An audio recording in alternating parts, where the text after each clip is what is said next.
the aforementioned Richard Medhurst. Quick break, and then Richard is with us.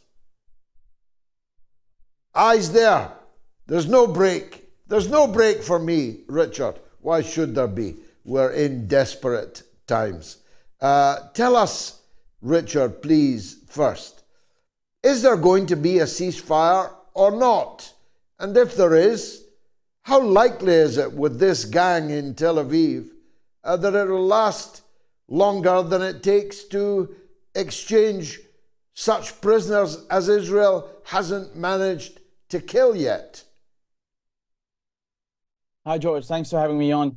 The Israelis have no interest in a ceasefire. This is just a show, an act that the Israelis and Americans are putting on to calm down people who are sane and who are angry about this genocide.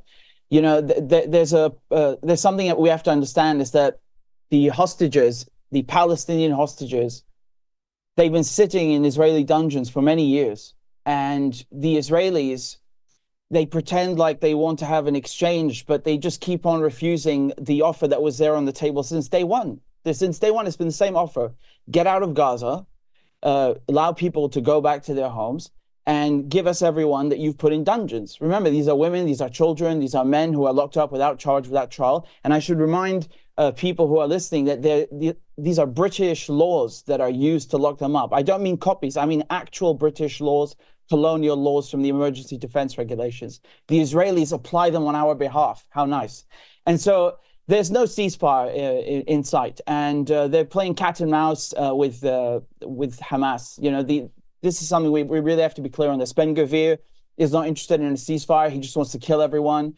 Netanyahu is not interested in a ceasefire because he wants to keep his job. The second that there's a ceasefire, it's bye-bye for him. He's going to be, all the blame will be dumped on him, and Israelis will try to salvage what they can of their supposed reputation, if there is one in the first place. And so they say, it's all Netanyahu. We didn't do anything. There's no racism in Israeli society. We don't commit genocide and kill people like this, as if we don't know about 1948. And then they'll say, it's Netanyahu. Okay, we'll get rid of Netanyahu. Now take us back. So no, there's no ceasefire in sight. Now, not content with murdering well over 100 Palestinian journalists and other national journalists in the course of the last 7 months, they have, being a democracy and all, just closed down Al Jazeera television, which was the only outlet that was showing people exactly what was happening in Gaza. Is this because Israelis were watching it and might have been influenced by it, or is it just vindictive rage? It's more than vindictive rage, George. We have to dispel this myth that Israel is a democracy in any capacity. I just mentioned those British laws from the emergency defense regulations. Guess what? The Israelis have a military censor, which comes from those British laws, meaning they can gag the press. And this is done regularly. So if you're an Israeli journalist, never mind Al Jazeera, you can be sent to prison because you published something that the military don't want you to publish. Okay, so let's be clear about that. The military control the press. Moreover, we've seen the Israelis attack El Mayadeen and threaten to shut them down as well, and harassing their reporters on the streets.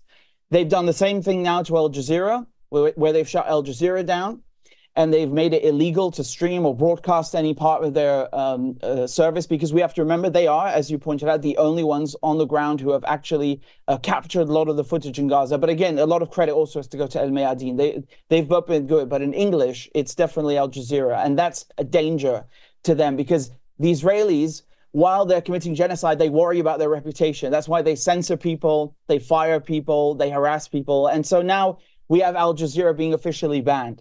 But they've bombed Al Jazeera journalists and their families before. We shouldn't forget that just a few months ago, actually twice this happened in this war. Twice they attacked the family of Walid Dahdour, so who works at Al Jazeera, and they killed his son, grandson, daughter.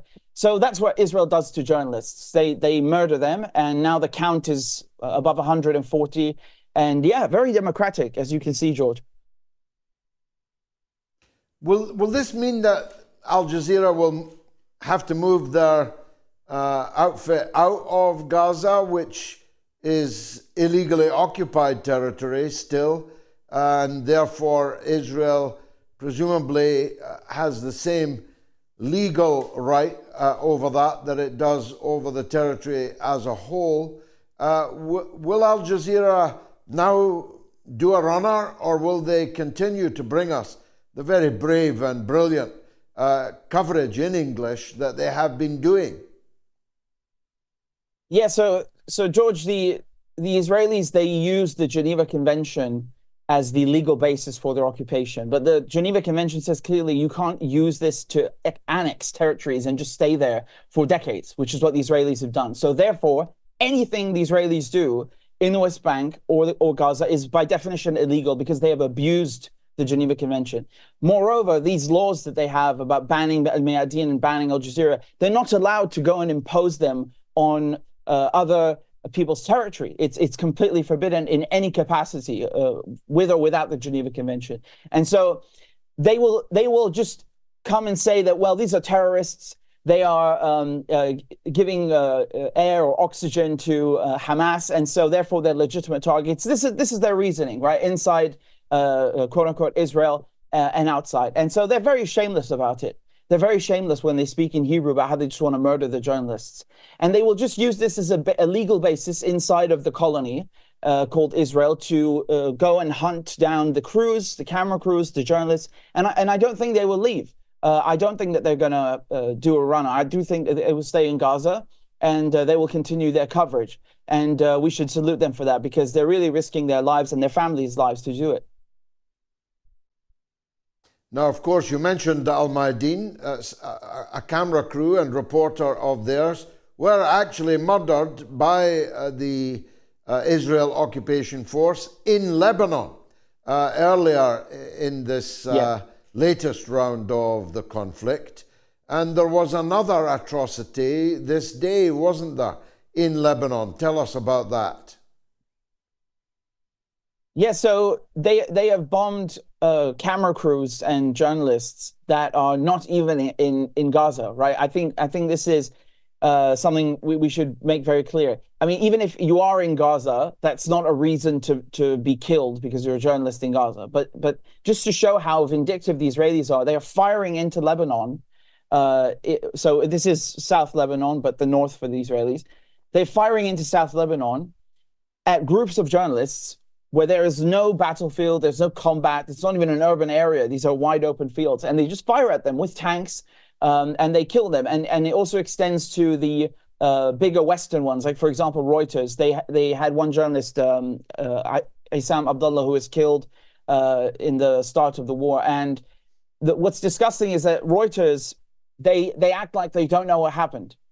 And we saw the same thing in Iraq. You have the Spanish journalists or other journalists in the WikiLeaks collateral murder video who are gunned down. And then the top brass in Reuters, they pretend like it's not clear what happened, as if, there's another army besides the Americans or the Israelis there. They know very well what happened. And what I've said before, and I will continue to repeat this, is that I don't think local journalists, Arab journalists, should risk their lives, literally risk their lives, to do coverage for news agencies that will discard them and drop them like a hot potato the minute that they're murdered and not even bother to defend them. I think it's very, very vicious to just let these people fend for themselves. And then, once they're literally murdered, your staff, your colleagues are murdered, you just don't do anything. So if there's no ceasefire, Richard, it's going to be a long, hot and bloody summer across the region, isn't it? Yes, and something else that we should point out besides killing journalists, there are doctors that are being killed left and right. And when I say killed, I mean targeted. Okay, so this is it's premeditated. It's a policy of actively targeting doctors. I was trying to come up with a term for it in Greek, because iatro is doctor, and then you can have iatrocide. The problem is that iatrocide already has a meaning. It means that someone dies at the hands of a doctor. So that's not the meaning that I want to repurpose the word for. I think we need to repurpose and change the meaning of the word. to describe what Israel is doing, which is murdering healers, the best and the brightest healers, surgeons, nurses, first responders in Gaza. And we have, for example, Dr. El Bursh, who was killed just a few days ago. He was tortured to death, and they kidnapped him in January. So they basically tortured him for 4 or 5 months until he finally died. And this is a man who was trained at King's College, London. So, you know, he is an excellent surgeon whose life has been taken in the most vicious circumstances. And, you know, the universities will likely say nothing. The education ministers and all the people in academia will likely say nothing. And I find this so repugnant and vicious that your colleague or someone in your field is tortured to death. And we just, you know, we allow this to happen, and we actually arm and abets this. And another thing is that his colleague, Dr. Ghassan Abu Sitta, was denied entry into Germany and then denied entry into France with the same ban. So the Germans slapped him with a 1-year ban on the Schengen area. And this shows you how scared the Israelis are. They're so afraid of a doctor, just a surgeon, going to the French Senate and testifying, telling the world what he saw in Gaza and what Israel is doing. That is such, it really embodies and encapsulates how much wrong the Israelis are doing, how vicious and evil their behavior is, and how desperate they are to attack anyone and everyone. Journalists, doctors, UN staff, it doesn't matter. They will murder anyone who gets in their way. I hope to see you on the campaign trail in the UK soon, Richard. Announcement impending. I hope to see you sitting next to me in the House of Commons in the new Parliament. Thanks for joining us. As always, the effervescent Richard Medhurst, courageous and eloquent.